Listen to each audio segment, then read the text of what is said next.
Hi everybody and welcome to today's video. In today's video I'm going to show you how to get rid of shaky video clips using this clip of a gorilla. Hope you enjoy.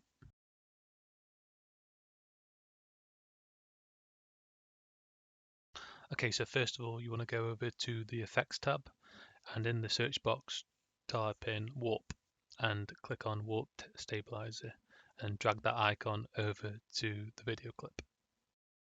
Okay, so now you've clicked on that, Premiere Pro will automatically start analyzing the clip to see how it can stabilize it.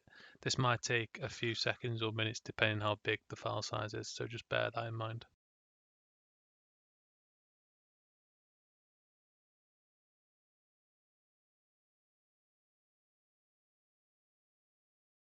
Okay, once it's been analyzed, Premiere Pro will automatically apply the correct settings, so the clip should now be butterly smooth.